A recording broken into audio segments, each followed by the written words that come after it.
Olá, irmãos, tudo bem com vocês? Aqui é o professor Marlon Meira para nossa aula número 6 do nosso curso da EBD, Breve Introdução à Educação Cristã Clássica. Essa nossa aula número 6 hoje se chama Uma Breve História da Educação Clássica, continuação, já que a gente havia começado esse trechinho aqui da breve história na aula passada. Ainda haverá uma outra parte ainda sobre essa história para a gente ver na próxima aula. E nós vamos começar então essa daqui agora. Hoje nós estamos sem aquele vídeo aqui do lado direito que a gente usa. Vai ficar só essa tela para vocês aí, mas eu acho que é tranquilo, né? Então vamos começar com uma oração. Obrigado, Senhor, porque estamos mais uma vez assistindo a uma aula da Escola Bíblica Dominical. Obrigado pelo conhecimento que o Senhor tem separado para nós. E eu peço ao Senhor, em nome de Jesus, que a gente compreenda e aprenda do Senhor, para que a gente esteja melhor, mais capaz e melhor aptos, mais aptos para abençoar as pessoas e glorificar o nome do Senhor. Em nome de Jesus, amém. Ótimo, então vamos lá, pessoal. Talvez a gente pudesse dar uma olhada aqui, que na aula passada a gente fez um apanhado geral de todo o período, inclusive a gente chegou até posterior à Revolução Francesa, a gente chegou à modernidade e aquilo que a gente chama de educação progressista ou educação moderna, certo?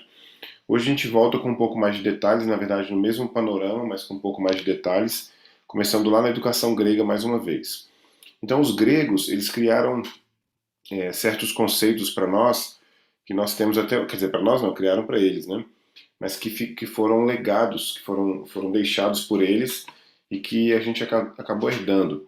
Só para citar um exemplo, a democracia, né? Eu me lembro que quando eu fazia faculdade de História, nós lemos lá um texto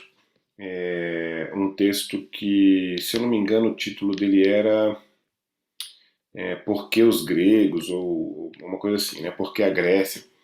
E o autor descreve uma série de coisas do nosso tempo, do nosso tempo mesmo, né, do século XXI, que são coisas que são legados do período grego, né? Democracia é apenas um desses conceitos, né? Uma dessas ideias. Além disso, eles deixaram para nós também grandes legados artísticos e literários, né? E entre eles a gente vai observar aqui agora a educação que eles ofereciam para os seus cidadãos, para o seu povo, e que a gente consegue entender que é o início daquilo que nós chamamos hoje de educação cristã clássica. Aliás, é o início daquilo que a gente chama de educação clássica, porque inclusive hoje, na nossa aula, você vai ver em que momento e como que os cristãos assumiram definitivamente o controle da educação clássica, e por isso que a gente hoje chama de educação cristã clássica. Não é isso? Mas vamos lá então. Um dos conceitos também que os gregos deixaram, um conceito obviamente deles da época, que eles usavam, criaram e usavam, e que deixaram para nós, é o conceito a palavra chamada arete, que é uma palavra que significa excelência, mas também pode ser considerado como realização. E é claro que, na perspectiva grega, essas características eram individuais. O grego não tinha o grego não via essa arete como sendo algo coletivo, né? Por mais que se desenvolvesse em benefícios coletivos, mas a arete é a excelência e a realização individuais.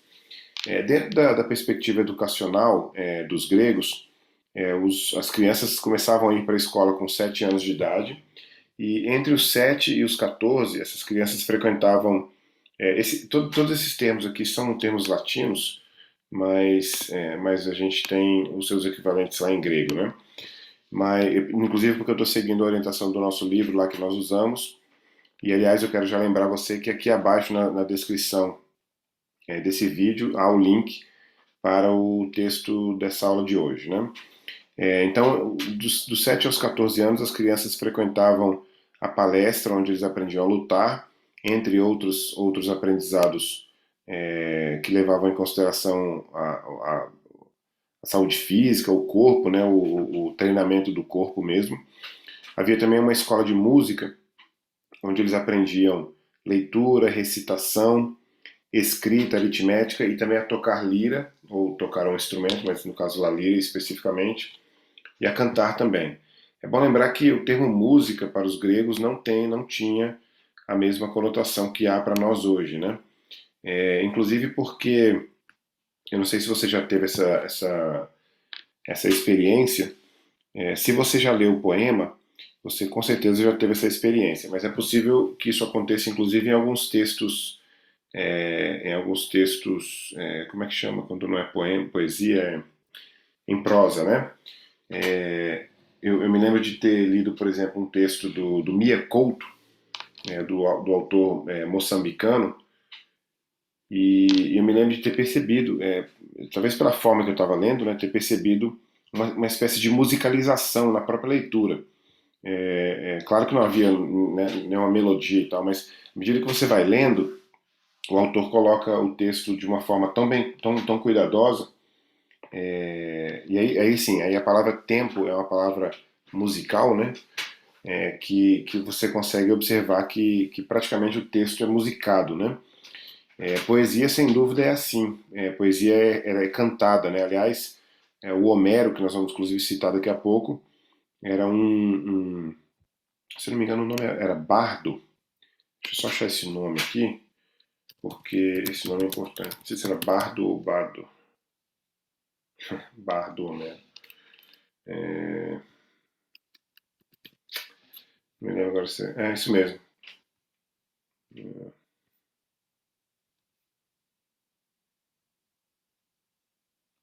Aqui, ó. Tocava e cantava, ele era chamado de bardo. Na verdade, bardo é uma. Deixa eu só ver se eu acho isso aqui. Bardo. É isso aqui, ó. Bardo ou Aedo, na Europa Antiga, era uma pessoa encarregada de transmitir histórias, mitos, lendas. Peraí, deixa eu aumentar isso aqui para você. Bardo ou Aedo, na Europa Antiga, por exemplo, Grécia, que é europeia, lógico, né? Era uma pessoa encarregada de transmitir histórias, mitos, lendas e poemas de forma oral, cantando as histórias do seu povo em poemas recitados. Por isso que a gente diz que, por isso que a gente diz, não, por isso que eu estou mencionando aqui que a música era algo completamente diferente para os gregos, para os latinos posteriormente também, né? Para os romanos, mas a questão aqui é que eles aprendiam leitura e a recitação, eu até não falei da recitação ainda, mas a recitação e a própria leitura havia nelas um aspecto musical, né? De tempo, de canto e tal. Obviamente que havia instrumentalização, havia instrumentos, é claro, como a lira, por exemplo, o canto, e a recitação é interessante porque ela tem um quê de música também, né? Ela é musicada de certa forma, né? Então a escola de música era realmente algo muito mais complexo do que simplesmente uma escola de música hoje em dia em que um aluno aprende, por exemplo, a tocar um instrumento, aprende a ler partitura e tal. E eu estou falando isso porque apesar de você ter escolas de música bastante complexas hoje em dia, como leitura de partitura, teoria musical, instrumento, né? E o canto, os naipes do canto, dos cantos e assim por diante, dos corais, né? Mas aqui havia também a questão da leitura, da escrita, recitação, né? E até a aritmética entrava também nessa escola de música dos gregos, né? O gymnasium, ou ginásio, era onde eles aprendiam luta, boxe, corrida, salto à distância e lançamento de dados, desculpa, de disco. E olha só que toda essa preparação aqui era uma preparação, como você pode observar aqui, tem muito do aspecto físico, era uma preparação também para o militarismo, né? Falo militarismo, para lutas mesmo, para guerra, né? Para combates e conflitos, né? Então havia essa característica também. Dos 15 aos 18 anos, eles observavam e participavam da vida pública. Inclusive essa própria palavra pública, que é uma palavra que para nós ela tem origem no latim, né? Significa povo, né? A palavra res pública significa coisa do povo. Mas havia essa observação e participação na vida pública, eu até deveria ter colocado aqui vida política. E aliás, a palavra política aqui, como a gente vai ver também daqui a pouco, tem uma conotação diferente do que nós temos a palavra política hoje. A palavra política aqui seria participação na cidade ou na polis, né? A cidade grega era chamada de polis e, portanto, as palavras que nós temos como política, por exemplo, são derivadas da palavra polis e que, na verdade, significam, entre outras coisas, a mais importante, significa a participação na vida pública, na vida da cidade mesmo, né? Dos 18 aos 20 anos, de 18 aos 20 anos passavam por treinamento militar, de novo aqui, esse treinamento militar já havia sido preparado de certa forma nesse período aqui e nesses locais, né, com esse propósito. E havia também um treinamento para o sucesso político que pressupunha que o homem era a medida de todas as coisas. Esse trecho aqui agora que a gente vai entrar é um trecho mais teórico, né? Por exemplo, Protágoras dizia que o homem era a medida de todas as coisas, todas as análises, as avaliações deveriam ser feitas a partir da perspectiva do ser humano, do homem, né, da pessoa em si, que é uma espécie de individualismo, um proto-individualismo, né, vamos dizer assim. Havia o treinamento para retórica, por exemplo, com Isócrates. É bom lembrar que essa retórica aqui ainda não é a retórica que a gente tem na educação cristã clássica, não é a retórica que é o terceiro estágio do trivium ainda, mas inclusive envolvia aqui a retórica, que era a capacidade de conversar bem. Tudo bem que a retórica tem o mesmo sentido na medida em que trata da forma de se comunicar eloquentemente, né? Mas os fins aqui eram outros. Havia os fins políticos e até mesmo de persuasão, até com mentiras, né? Para se eleger, por exemplo, como um candidato ou político, ou qualquer coisa nessa medida, nesse sentido, né? O Platão, seguindo o Sócrates, o Platão foi aluno de Sócrates ou discípulo de Sócrates, né? Defendia a dedicação à filosofia. Aqui já é bom a gente também fazer uma observação sobre o significado de filosofia naquele período, que não tinha um significado semelhante ao nosso de hoje em dia. Filosofia é algo que todas as pessoas que liam, que escreviam, que pensavam ou que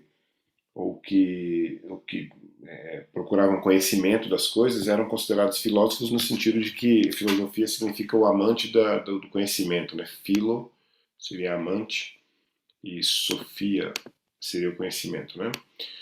Então, nesse sentido, Platão defendia uma dedicação à filosofia. O Sócrates é considerado, aliás, Sócrates é considerado não, o Platão, porque o Platão é que escreve os textos que o Sócrates teoricamente teria dito, mas o Platão é considerado um dos, aliás, é considerado não, existe uma percepção de que há na obra do Platão uma preocupação muito grande com a educação.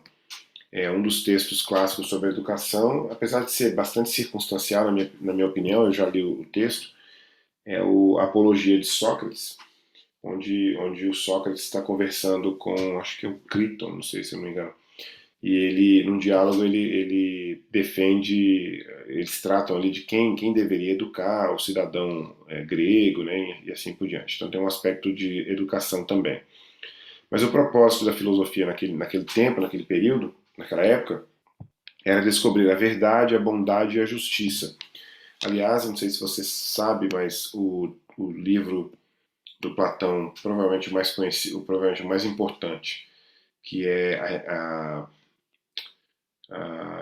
República, às vezes a gente fala República de Platão e tal. A República, o título original é Sobre a Justiça, né? Então é um texto sobre justiça. A maioria prezava pela lógica, ou seja, pela dialética, que são duas palavras com significados semelhantes aqui. Quando eu digo a maioria, é tanto o Platão, o Sócrates, o Isócrates, Protágoras, independente dos seus objetivos mais práticos, como por exemplo o Sócrates, todos eles entendiam que a lógica e a dialética a lógica ou a dialética era algo fundamental para a educação. Também o Aristóteles vai defender isso, porque ele defende o uso da lógica e da retórica, e, e isso vai levar a gente a perceber que existe um outro conceito dos gregos, que a gente inclusive também herdou, inclusive é um conceito que aparece na Bíblia. Eu queria até achar esse versículo quando eu estava preparando a aula, mas eu acabei não procurando, então vou ver se eu consigo encontrar aqui. Paideia cristã. Não sei se eu vou encontrar. Não.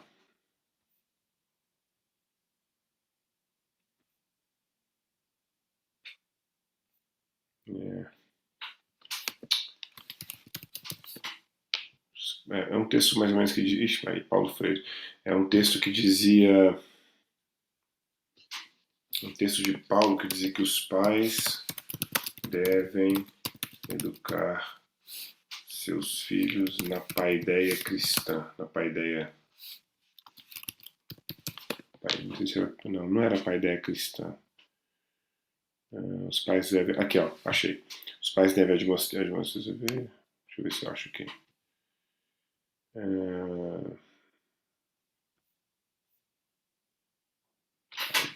Paideia.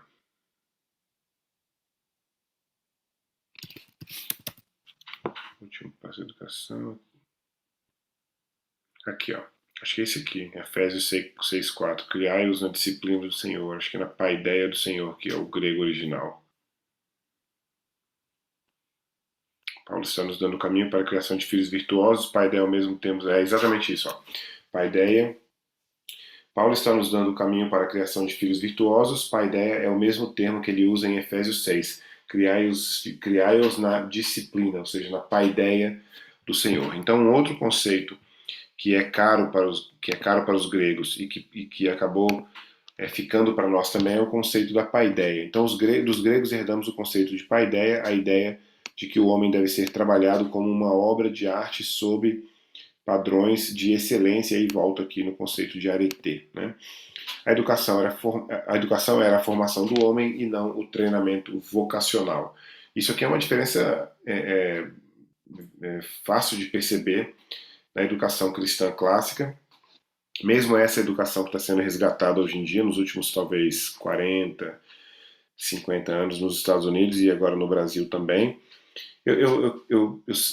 há um movimento de restauração da educação cristã clássica desde a década de 20 do século passado, mas é bem lento e só a partir da década de 80 nos Estados Unidos é que vai haver a reabertura de várias escolas com um currículo de educação cristã clássica, principalmente a partir de um texto da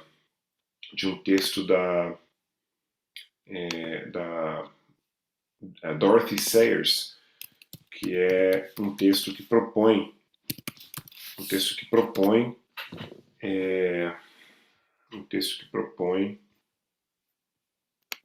o retorno à educação cristã clássica, ao trivium, na verdade, ela fala especificamente do trivium, e portanto esse texto, deixa eu ver se... ela morreu em 57, né? Então se ela morreu em 57, então com certeza ela escreveu no máximo na década de 50.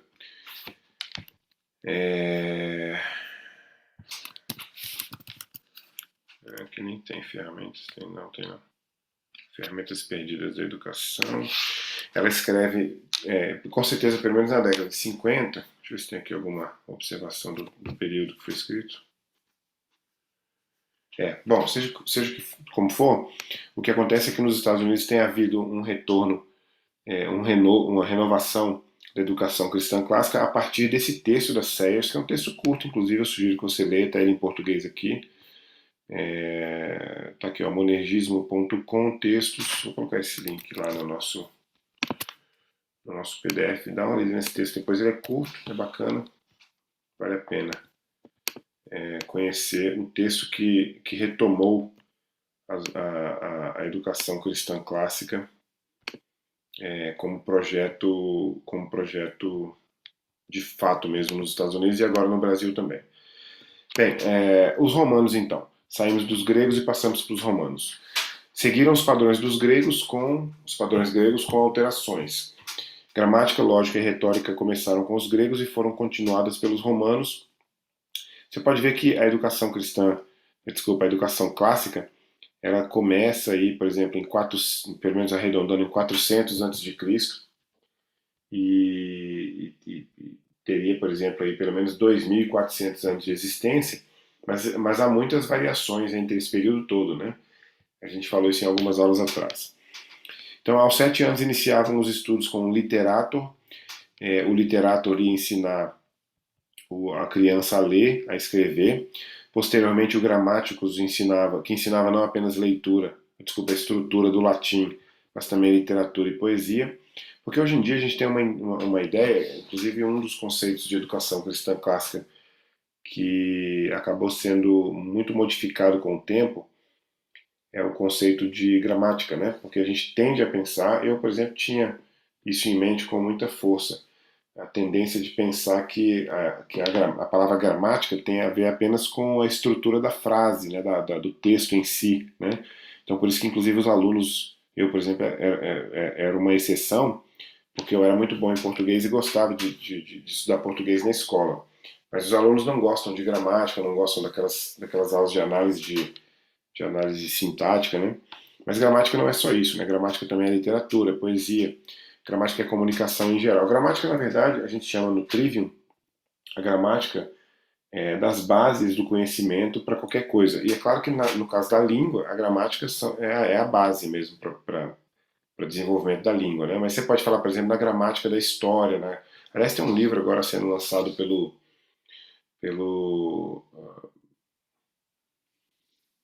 esqueci o nome do autor, um autor brasileiro que chama A Gramática da Civilização, uma coisa assim. Ou seja, o básico, vamos dizer assim, para o desenvolvimento, por exemplo, do conhecimento da civilização, né? Então, o gramático se ensinava não apenas a estrutura do latim e também do grego, afinal de contas, o romano estudava grego também, mas também literatura e poesia. Por meio da literatura eram ensinadas história, ética e política. E aí você pode observar que os termos eles mudam muito de lá para cá, né? Hoje em dia que eu falo é de 150 anos para cá. O projeto da educação moderna, da educação progressista é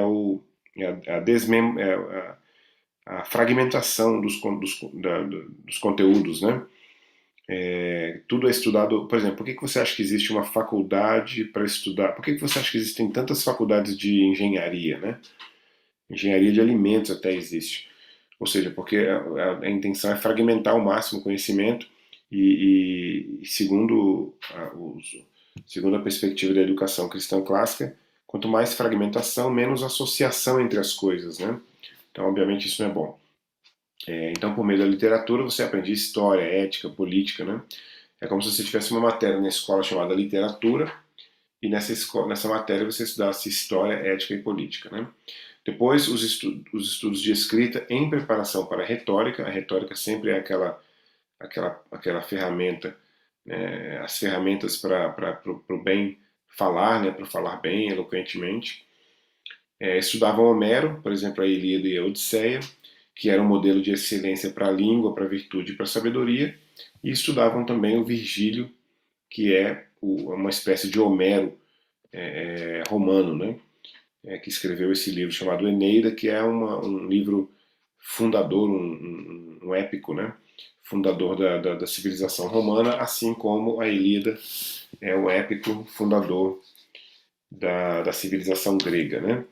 Bem, o Trivium seguiu por longos períodos entre os gregos e os romanos. Gramática, lógica e retórica, ou seja, o Trivium, né, as três partes da educação cristã clássica, do Trivium, aperfeiçoavam a linguagem, que eram as artes verbais, e durante a Idade Média, aí aqui vai uma coisa muito importante para vocês. Eu não sei se vocês sofreram o que eu sofri na faculdade, que foi, de forma inadequada e irresponsável, ter sido ensinado pelos meus professores que a Idade Média era um período obscuro, né? Aliás, eles ensinam isso não por conta própria, mas porque aprenderam a chamar esse período, inclusive, de Idade das Trevas, né? Mas a Idade Média não é a Idade das Trevas e principalmente para nós cristãos a Idade Média é fundamental. Por exemplo, vou citar só um exemplo para você entender o quanto a Idade Média é importante para nós cristãos. Por que história é importante, né? Porque foi na Idade Média, aliás, foi principalmente na Idade Média, mas começa na Antiguidade, mas principalmente na Idade Média que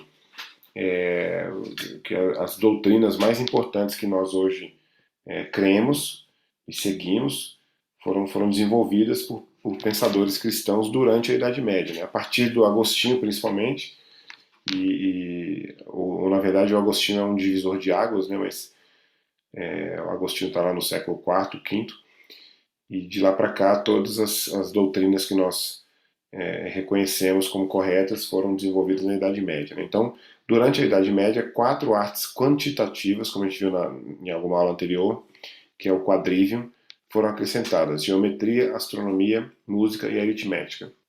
E aqui, só para você ter uma ideia, dentro da geometria você tem rudimentos de geografia, ou seja, mais uma vez aquela ideia de que a fragmentação não é boa, né? Então, por que você tem que ter uma matéria chamada geografia hoje, quando você pode estudar ela na geometria? Mesma coisa com física, né? Gramática, aqui não tinha uma vírgula aqui, gramática, havia rudimentos não, na gramática havia literatura e na retórica havia história. Então todas essas matérias eram cobertas com menos nomes e menos setores, vamos dizer assim, né? menos categorias, né? Porque eram categorias que pensavam nas coisas em conjunto, né? E não fragmentado, né? Você não teria, por exemplo, na Idade Média, uma faculdade, uma universidade com, sei lá, 40 departamentos, 40 cadeiras, né? Você teria os 40 temas, mas não em 40 departamentos, né? Essas 7 artes liberais ficaram conhecidas como, aliás, essas 7 artes ficaram conhecidas como 7 artes liberais. A ordem que se aprende é o trivium primeiro, vai de baixo para cima, né? O trivium primeiro, que é composto de gramática, lógica e retórica. E uma vez que você tem esse domínio disso aqui, você tem isso aqui como base para estudar as artes quantitativas, ou seja, geometria, astronomia, música e aritmética, né? Os elementos da educação grega e romana foram compilados, categorizados e formalizados na Idade Média. Termos, por exemplo, como trivium e quadrivium e 7 artes liberais foram cunhados na Idade Média, né?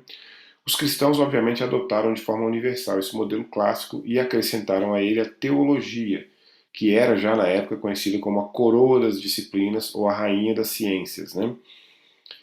Para que a teologia, ou seja, para que essa disciplina servisse aos propósitos educacionais da igreja, né?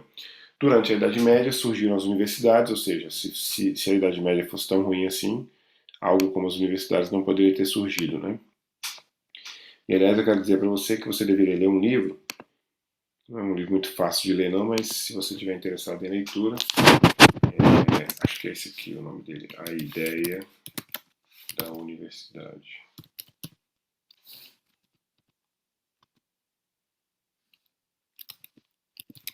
Henry Newman.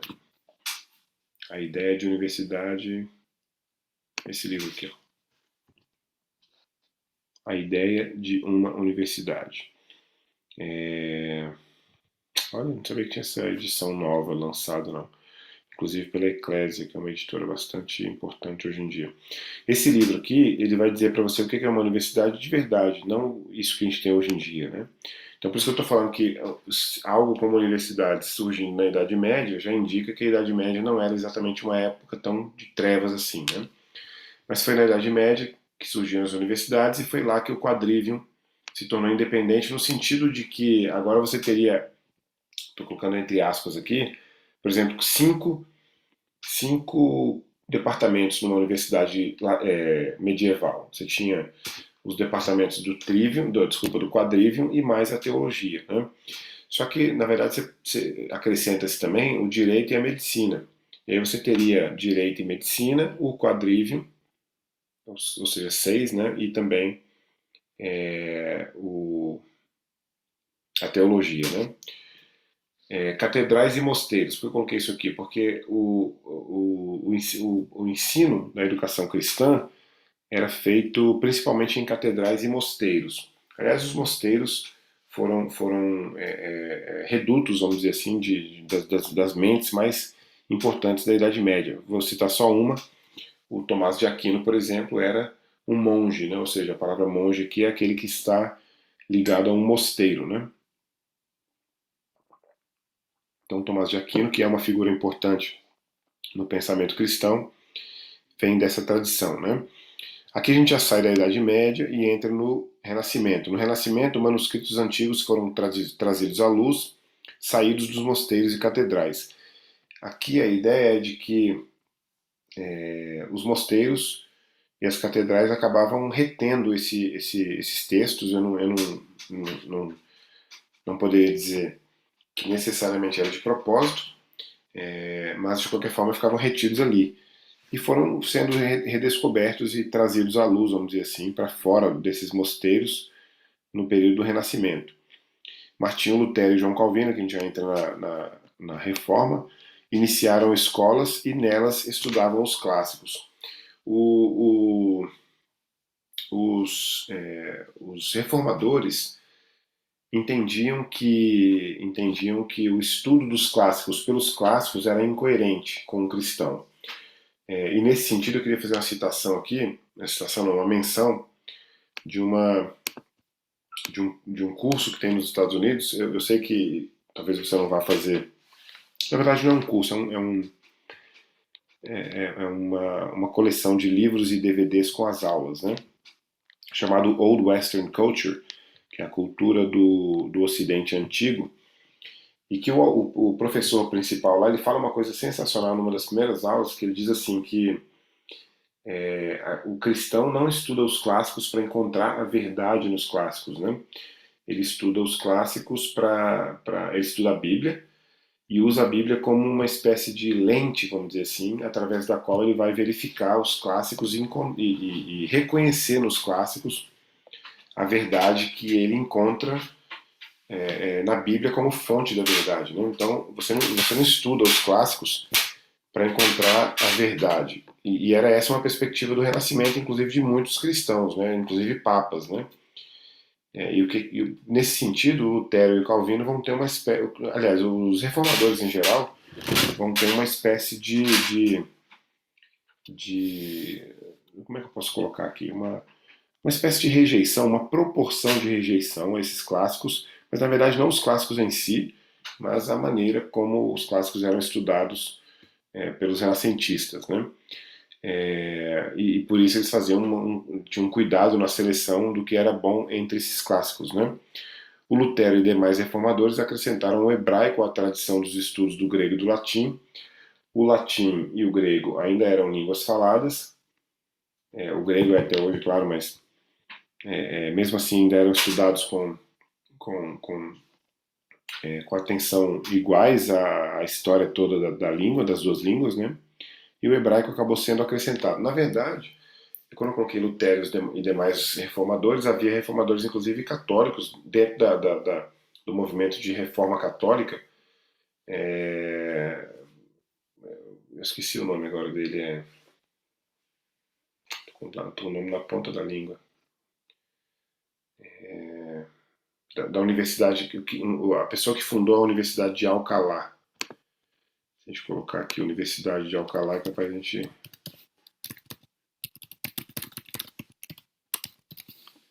Alguma coisa Cisneros.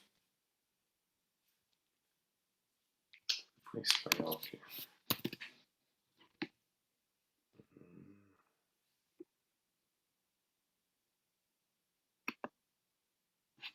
Era. Alguma coisa Cisneros. Bom, vamos continuar aqui procurando, hoje está demorando demais.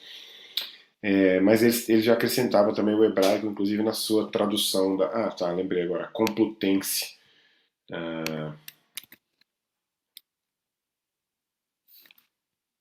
Não, esse aqui não é o que eu queria também, de qualquer forma. Mas enfim. A Bíblia, a tradução da Bíblia Complutense, que era uma Bíblia com acho que oito colunas, com traduções variadas, né, para fazer a comparação. Uma Bíblia de estudo, né? Um dos propósitos dos reformadores era educar a igreja para ler a Bíblia, é claro, né? Apesar do iluminismo, a educação clássica pelo trivium ainda persistia. E até o início do século XX, eu concordo parcialmente apenas aqui com o Christopher Perry, porque eu gosto de colocar o fim, vamos dizer assim, não tem um fim completo, né? Não tem um desfecho completo, mas eu gosto de colocar uma data simbólica aqui, uma data de marco, né? Para marcar o fim da educação clássica, que é 1850.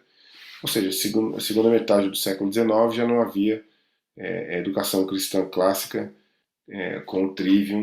Mas na verdade eu coloco isso porque foi a partir de 1850, a gente vai ver isso na próxima aula, a partir da segunda metade do século XIX, que os pedagogos modernos ou progressistas começaram as suas atividades, ou seja, eles começaram a tornar esse modelo, que era um modelo que havia existido por, sei lá, quase 2.200 anos, e agora eles começavam a questionar, e esse questionamento acaba criando aquilo que a gente chama de educação moderna, e portanto o fim seria aí mais ou menos aí. É claro que é uma interpolação, né?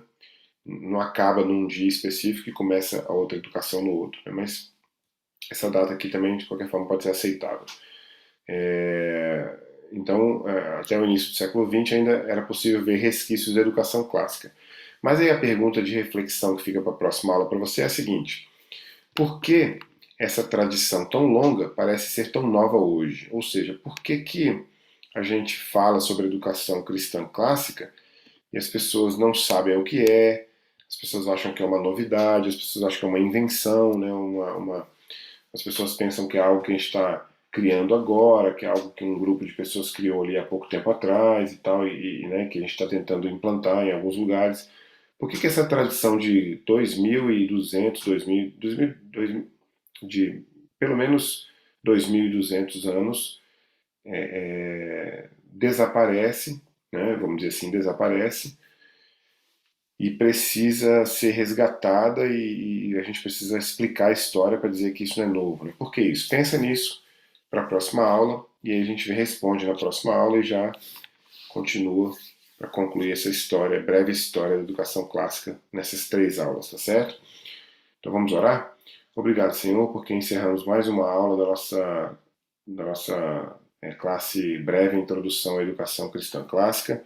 Obrigado porque o Senhor tem despertado no mundo um desejo pela uma renovação pela educação cristã clássica, e nós sabemos que essa é a educação que o Senhor escolheu para que nós aprendêssemos do Senhor, Pai. Então eu te peço em nome de Jesus que a gente seja sábio na comparação com a educação moderna e que a gente seja também direcionado pelo Espírito para escolhermos a educação cristã clássica, que é aquela que entende que todas as coisas acontecem segundo a perspectiva bíblica e que nós precisamos entender o mundo segundo a perspectiva bíblica. Aliás, o que eu deveria ter dito é todas as coisas que acontecem devem ser avaliadas segundo uma perspectiva bíblica, inclusive a história, inclusive a educação, e é por isso que a educação cristã clássica é fundamental, Senhor. Eu te peço que o Senhor nos abençoe nesse movimento que é o retorno à educação cristã clássica. É a nossa oração em nome de Jesus. Amém. Então, irmãos, muito obrigado. E seguimos na aula 7, portanto, no domingo que vem, se Deus quiser. Até mais.